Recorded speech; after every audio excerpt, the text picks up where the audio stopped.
Hey guys, welcome back. Welcome to Budget Tuesdays, where we tackle personal finance and we use budgeting as a way to get us to where we want to go.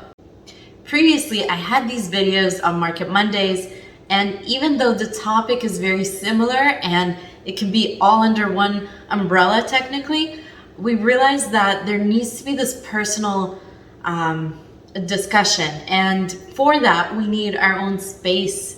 And that is now Tuesdays.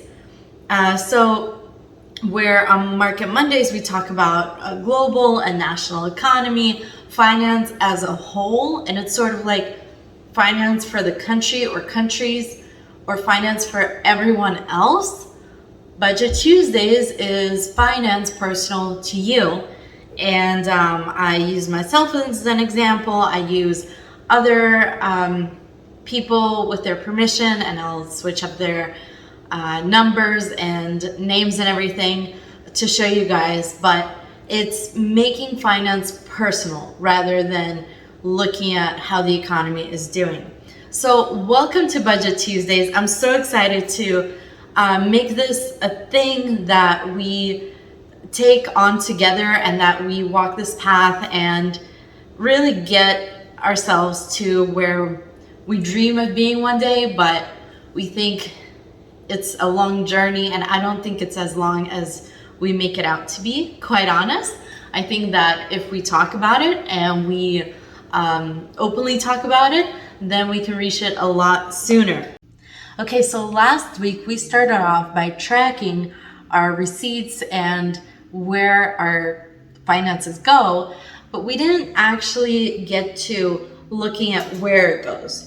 For the first week, if you're doing it one day at a time and you're tracking it in your spending journal, if you're doing it for every day for a week to 2 weeks, then you've been successfully doing it. If you are doing it once a week for 4 weeks, then you're with me and we're still going through our receipts. The point is to start being aware of just how many times we go to the store, just how many times we find that we need something. So maybe adjust our frame of thinking of let's buy ahead, or maybe we will notice that we're purchasing things, we think we need a lot of them, and then they go to waste. And so it's really starting the journey of adjusting our mindset. And finance and personal finance is all about mindset. It's where do I spend my money? How do I earn more money? How do I know if I'm spending too much on where I live? Or how do I know if I need to cut back? Or what do I do with the money that I need to invest? And how much should I even save? Because we all think that we need to use our income here, and here, and then we realize I don't have space for saving here. And saving is one of those necessities in life that we all need to learn, so we need to cut back somewhere in order to incorporate that in. So the first week was talking about these two routes that we could go, and if you wanted to do it every day, or if you wanted to track spending once a week for 4 weeks. And I have to confess that I haven't yet filled out this. This is why it's blank. But I have collected all of the receipts in the monthly expenses envelope. It doesn't need to even have a title. You can draw a dollar sign, you can write receipts, you can write my budget, you can do whatever you want on that envelope. It's just a way for you to have it so that you can put it in your glove compartment, you can put it in the what is it called? Seat rest or something between the front two seats in the car. Store all of your receipts right away.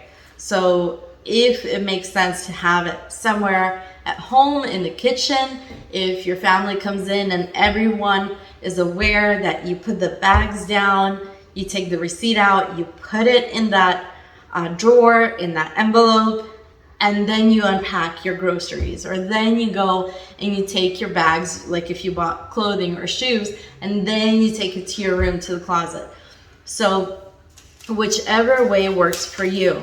But life does happen and things get in the way. So bringing yourself back to the point of how do I stay focused and making sure that I do this is more important than making it perfect.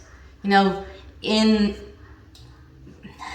self-management, in any career, done is better than perfect. And you hear it again and again.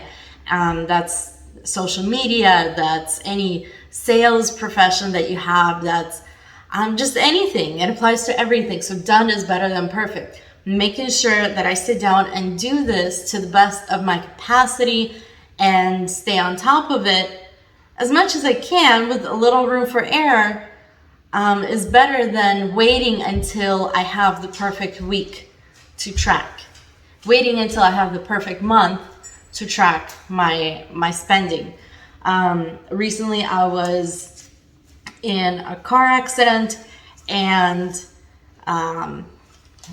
my car was totaled and I had to take some time off to recover, to start recovering. My body is still recovering, and it's just something that these receipts were not my priority anymore.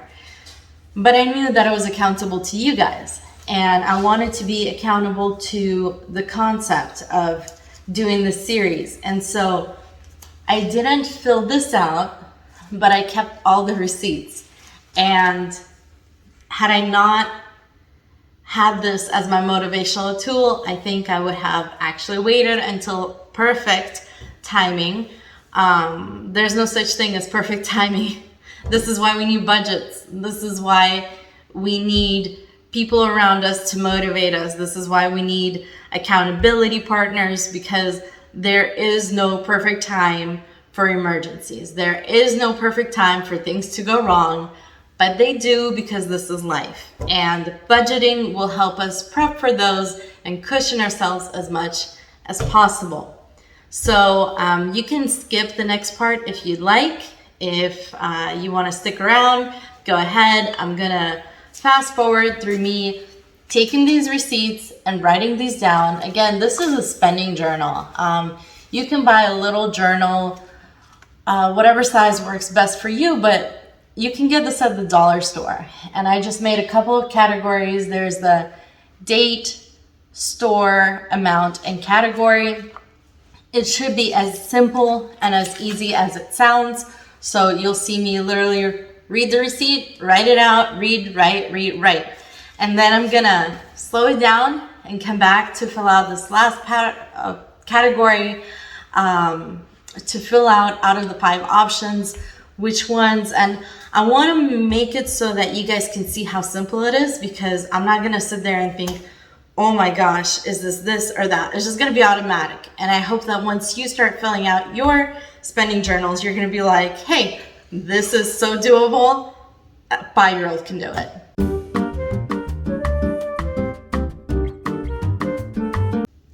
All right, so as I was filling out my spending journal, I realized that for you guys and for me going forward, it's a lot easier to put in the receipts and write the category at the same time. There was this thing where I wanted to speed it up, look at the receipts and just write them out, and then talk to you about the categories, which is fine for the purpose of the video, but I just wanted to make a note, because when you're looking at a store like Fred Meyer in the Pacific Northwest, and it's a grocery store, but it's also a store where you can buy clothing, you can buy supplements, you can buy pet stuff, you can buy food, obviously, and then there's also, or like Costco, right? And you can buy a variety of things. You can also buy gas at their gas stations. So for the categories, these are thankfully pretty straightforward, but I will have to go back to the receipts and like see what exactly did I buy in the stores. But for you guys, when you're filling it out, do it all at once, because once you understand how simple this is, once you have kind of the confidence to just fill it out yourself and it's so easy, you won't even have to stop, and it'll be great. So as far as categories, we had 5 categories and they're pretty straightforward. The first one is transportation. That includes everything like gas, parts for your cars, service and maintenance, even tolls on the road. In Washington State, there's certain parts of roads where if you drive, you automatically get tolled. You're not going to record that every time because you're not going to drive there with your journal and be like, ooh, I'm paying 54 cents right now, or I'm paying $1.25. But you do know that when your card is synced to the account, it usually pulls like once or twice a month, depending on how often you drive. And the minimum balance that you can have is like $35. So if you live in a place where you do have tolls, like, here's a reminder to myself, include roughly like $25 or $35 in the toll section, in the transportation section, once we do the spreadsheet. Obviously, you're not going to have it here, but keep those things in mind, because if you have $35 here and then you have like 7 other categories and all of a sudden you don't know where your money is going and you think you have it managed, maybe it's because you're not taking into account something that is small enough to not matter, but then when you have it across different areas of your finances, it does add up and it does affect you. For the purpose of this journal, transportation, gas, parts, services, food, include both dining in and dining out. Include the groceries that you bring in, and when you go out for that burger or pizza or just a night out. Personal care.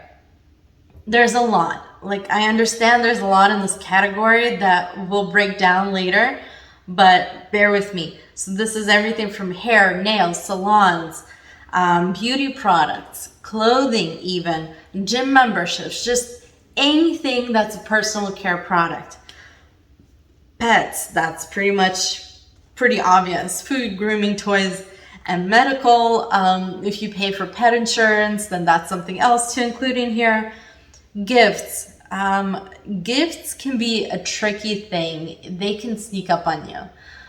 When you take into account, you can budget in. I used to budget in like $25 for a bouquet once a month. Then there's like a card and there's a gift, right? Well, the gift varies. If I know this person very personally, then I will pick out a gift that's right for him or her. If I know them, but I don't want to mess with their style and I'm not sure what their style is exactly, I get them a gift card that you can't really say, oh, I'm spending this much every month per se. With the holidays coming up, there's also this tendency to spend more. So for now, whatever you spend in receipts, jot it down. And then we'll talk about holidays and how to treat that throughout the year so that you don't get overwhelmed by it, but at the same time, that it's not weighing you down every month that you do your budget. Okay. So now that we're aware of the 5 categories, transportation, food, personal finance, pets, and gifts, I'm going to go back, write it in here, and then I'll do a screenshot and we can see how this translates to the spreadsheet. Okay, you guys, so this is what it looks like. It's personal monthly budget. It's a premium budget spreadsheet that I downloaded from Excel. I do want to figure out, and hopefully we'll be able to post this, a link to this being your live Excel spreadsheet under the video. If it doesn't happen this week, I'll try to get it done by next week.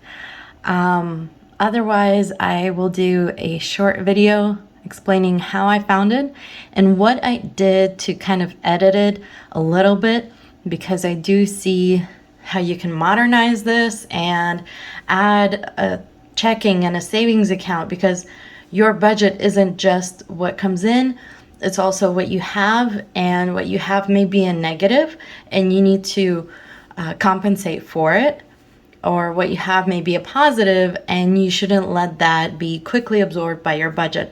So this is why I like to separate things out or add things in. The first reason why I really like this specific one is because, to be honest, it's easy on the eyes. You don't want something so complex, so technical that you would just want to run away from it. This looks really doable, nice, and easy. Another thing that you'll notice here is, and I'll move the checking and savings account down to actual, but what you'll notice is it has projected monthly income versus actual monthly income. And this is nice for both those who have W-2s or self-employed, because you may think you have a certain amount of hours that you earn, and you can ration out each category based on how much you think you're going to earn. But let's say you work overtime and you have a little extra money in your budget, then what do you do with it? Do you just go shopping and waste it all away? Or do you account for it and say, hey, this is where I really want my money to go? On the flip side of that, if you have a projected amount and you think you're going to work 40 hours a week and you get paid every 2 weeks, so that's 80 hours, but then let's say your hours are cut back and you only work 59 hours, well, it's going to be accounted between this projected and actual, and you're going to see the difference right here. So you'll know right away if you need to take action and to compensate or to try to compensate somehow for it missing in your available funds. One more quick note before we get started, and I want us to take a look at numbers like this. So in finance, negative figures can show up in parentheses, and here you see parentheses, or they can show up in red. The nice thing about this spreadsheet is no matter where you go, any negative will automatically be in parentheses and red. But I just want to throw that out there, that this means there's a discrepancy between how much you need versus how much you have. And if you have this discrepancy, it'll show up in the red right here. Now, as you may notice already, I did go back and change the things that I said I would. So under projected monthly income, we only have the income we expect to get and any extra income we think we might get. Maybe you're thinking of mowing the neighbor's lawn or doing some DIYs for someone, like a handyman type of thing, or selling something on OfferUp. You would put it here. But then what you actually have, the reality, will be under this actual income. And let's take a closer look, because as I mentioned, you should be aware of what you have to work with at the start of your month and what you have coming in. Here on the right, you'll notice that this number right here, these are sample numbers, by the way. They're meant for us to play around with and to see what happens. But if you see that this number is neither red nor in parentheses, this means a surplus. So in this situation, if we were looking at this at the end of the month, we would start to build up your savings account and maybe see what you should be investing in your life. So there you have it, and we can get started. Right, so let's go through the spreadsheet and actually put in some numbers, work with some numbers, and see what happens. For the purpose of creating an actual spreadsheet that you can use, and these numbers are inaccurate, they're just numbers that were played with before. Things that we notice, I should be clearing this out. This should be at 0. Before we're looking at this, these should be at 0. And then we'll add them in. There we go, okay. Sorry guys. When you're looking at these, and as you're in this period of gathering the numbers and gathering receipts, writing into our journal, it's reality for this month. It's reality for the 4 weeks that you're tracking, or maybe daily that you're tracking for up to 2 weeks, but you have not yet built a budget. So what numbers you're collecting right now, I would like for you to actually put as projected costs. And this is why. This is the big picture. We're working on receipts right now to both see where the money goes, but also how much you're expected to spend each month. And based on these figures, we're actually going to have our projected cost for next month for when you actually start budgeting ahead. Get it? So this is you setting yourself up for success. So we're looking at projected cost, and I may change these numbers to be a little more accurate, but let's write in rent, 120 for phone, electricity, and I don't have gas, so that will be 0. Water and sewer are included in rent. If you're paying a mortgage, or depends on how you pay your rent, this may be a separate number. For me, it's inclusive. Cable, I believe I have the smallest package, which is only $40. Waste removal is included in that. Maintenance or repairs. The beauty of rental is that I don't have any. The downside is that I'm not building equity into what I'm renting right now. So, but this is at 0 for the purposes of this budget. And then transportation. I do not yet have a vehicle payment, but I will have one coming up in maybe within a month or 2, and then you'll see this updated. This is why I was saying that we can update a couple of these. It's bus, taxi, or I would say Uber. Any service that you use to get around. I happen to not have used any, and if I go to conferences or travel more, that's when I end up using Uber more. Insurance, I have $286.72 a month. Did not have anything for licensing that week. Fuel, so for the first week that I'm tracking, I have $144.20. These numbers will go up as I'm adding each week. I did not have any maintenance cost that week. Let's see, let's move on to insurance. Now, this is more of if you have home insurance, typically it's taken out once a year. So if you have that, take your number and divide by 12 and put it in the projected cost. It should also be the same as your actual cost. But if you get a bill in the mail and you realize that you have been saving too little and it should cost more, that's when you'll see it and you can account for it. Health insurance, I do not have a premium, but if you do, go ahead and include it here. Likewise for life insurance is a very good thing to have, and we'll cover it in medium depth later on, but I have 0 premium on that. Food, let's see, groceries. For that first week that I was tracking, I have 187.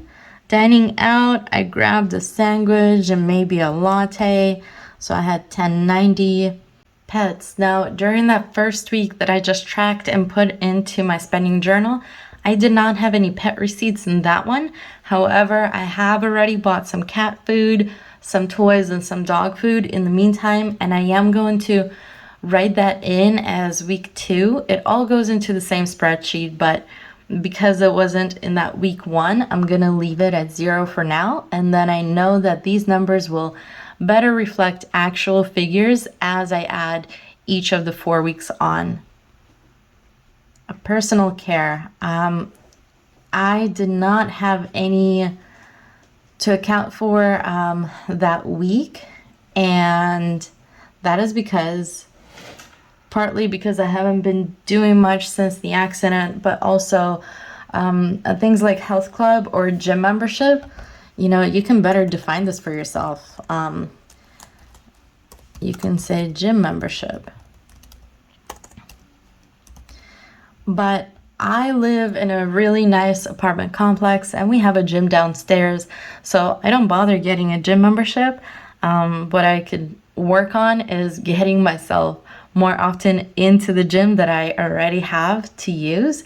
And that is one of the things that if you are renting and you have a complex where you have a gym and you really need to cut something out of your budget, I would strongly recommend that you consider things like decrease your cable bill, look at your phone bill, look at your things that you can use elsewhere, such as your apartment gym, instead of paying $20, $50 or more for a gym membership every month. Other categories that if you don't use them, but you need to write in something else, if one other here isn't enough, go ahead and take over, let's say, dry cleaning if you seldom use it, or organizational dues. Now, a gym membership is one thing. Organizational dues, I think it's more meant for, let's say, your tennis club, or you love to golf and you would write this in here. But let's say you don't do that, but you need something else. Go ahead and take over. This is supposed to be a personal budget for you. So take over anything that you need. And then let's go to the right side. I did not have any entertainment things that I paid for this week. I'm gonna take off the DVD because nobody uses those anymore. Some people are like, what's a DVD, Sasha? But let's say you like to go out and see a football game or a baseball game once in a while. You would project that here. If you like the ballet or the opera or orchestra, you would write that here. If you love going to movie concerts or you love going to watch the latest movie, you would write that in. Use up those others based on what you actually use. This is not a permission to go out and spend wildly. This is just to help you track. Remember that. Loans. This is a good one. And in this section, if you need more columns, please write in more columns. For credit card, I like to know what I'm dealing with. I have one Capital One credit card, and I have one BCU. And then remember, if you have an auto loan or anything else, it would go into your transportation section under vehicle payment rather than loan. But if you have, 4 or 6 or 8 credit cards, student loans, a lot of things have been paused during COVID, but as students are expected to start repaying their loans, write that in so that you don't lose track. Again, rename these as your credit cards. And then if you need more columns, it's really easy to do. Let's say you need to add 3 more rows just in this section right here. You don't want to add any rows to the left. You just want to add it under loans. Then you highlight all of the cells, which in this case is 1, 2, 3, 4 cells, and highlight just like the width of your chart. You double click or you right click, and then you'll see insert. And if you hover above that, you'll see table rows above. And there you go. And then you double click or right click again, and you go table rows above. And we can add one more table rows above. And there you go. We have just successfully added 3 extra categories or 3 extra types of loans that we can write in. All of the values and the formats are correct on the right, and they will all be added on into the subtotal right here. Okay, so moving on, we have taxes. Taxes, I will very, very briefly cover here because it's a section all on its own. When you are paid as a W-2, you really don't worry about these. Washington State, we don't have a state tax that we pay at the end of the year. Most states do. And please speak to your tax advisor as to how do you account for that during the year? How do you budget that in? Maybe there's a percentage that they want you to look at or something of that sort. But in Washington State, we only file federal taxes. That being said, if you have your own business, like you are a contractor or a real estate broker or you're a truck driver and you have your own business to account for, not only does your business need its own budgeting thing, spreadsheet, but also you personally need to know what the difference is between your business paying tax versus you paying tax. And one of the things that, let's say for real estate, we are taught to save 30% out of every payment that comes into us. So if I sell a home and I get a certain amount, I know automatically that 30% of that goes into a separate business savings account, and it's held there, and I'm not going to touch it, because at the end of the year, when I have to pay my taxes, I will pull from the tax account that I have, and it's only under my business accounts, and it's a separate savings, so that that money isn't touched. And I know that I will need to have this money, and it's not going to be a shock to me. A lot of people that have small businesses, when they don't yet know how to separate their personal from their business accounts, it comes as a shock to them, and that's when they grasp onto payday loans, or what are those called? Hard money loans, even, to pay off their tax, when you should not be in that horrible position. But this is a way to make sure that you're not going to be there ever again. If you've lived through that, talk to your tax advisor and see how much you need to budget in right here. You should talk to your tax advisor, but if you are in a situation where you need to save up for tax, do save up for tax. Don't just ignore it and think you'll never actually have to pay it, because it comes springtime or summertime, depends on when you file your taxes. Savings or investments. This is a place that I see as kind of lock it up kind of savings accounts, and you save so that you can invest once a year, or part of your monthly amount, but you don't play around with these savings or retirement accounts. This is something that is used for long-term savings. Now you will notice that in the beginning of the spreadsheet on the left side, I have included a checking account and a savings account. This is different. This is just your savings account. Like, you should have two savings accounts actually.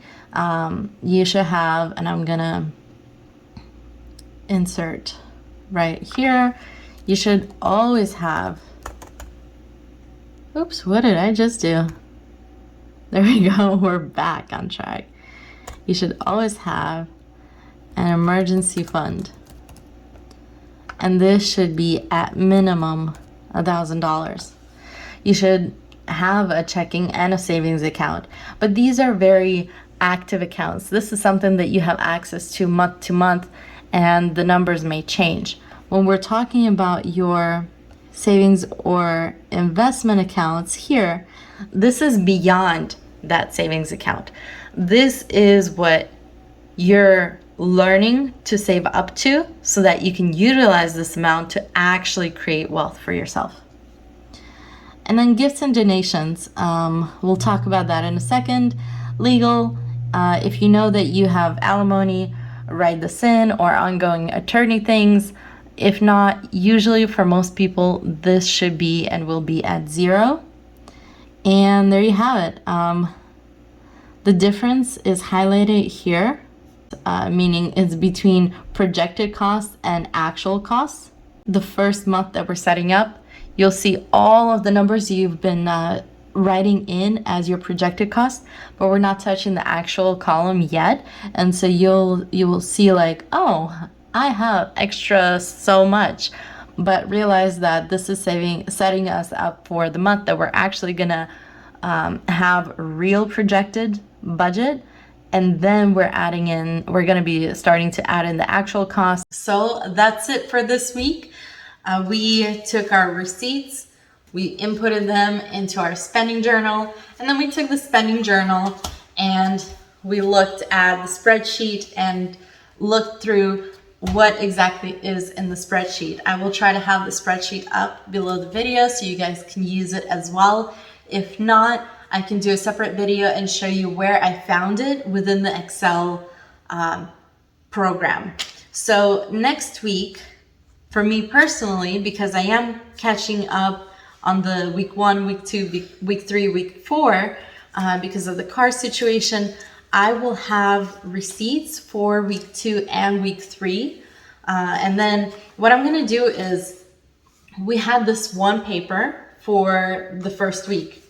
Then I'm going to turn the page. I'm going to have another page for week 2. In fact, you can take your pen or pencil and you can write in the dates that we had. So this first week, it was for, I use my weeks from Sunday to Saturday. So I can write October 16th through October 22nd. And then whether or not you choose to have it below or above is fine. Above is better because you're prepping for the week ahead. So I can take this page and I can say, well, on here I'm going to track October 23rd through October 29th. And I'm going to do that for weeks 2 and week 3. That's where I will be personally. We're not going to be going through and doing from this to this each week. This is just, I took you through it so you can see how easy and manageable it is. Next week, we're going to talk about those variable expenses and what are they? Kind of not as in, hey, these are expenses you can adjust numbers on, but just thinking through what else are you using. There's an app that, there's apps and then there's an app and there's a program that you can actually connect to and it will tell you what you're spending your money on. Or I'm gonna make a list for you guys and you can just sit back and realize, oh yeah, I forgot about my cable bill. Or, oh, I forgot about that membership, Barnes & Noble membership, Amazon Prime membership. Like, this should be in your budget every month. And so we'll look at ways to cut back without making you feel like you're punishing yourself. Doing a budget means you're having clarity on where the money is going and where you want the money to be going. It's not about punishing yourself. It's not about cutting back so much that you're like, yeah, you guys go ahead. I can't go out. It's about taking control of your finances. So I'm going to bring you some creative ways where you can cut back and have those numbers matter on the spreadsheet, but you won't feel them as much. I'm excited for that conversation. See you guys next time on Budget Tuesdays.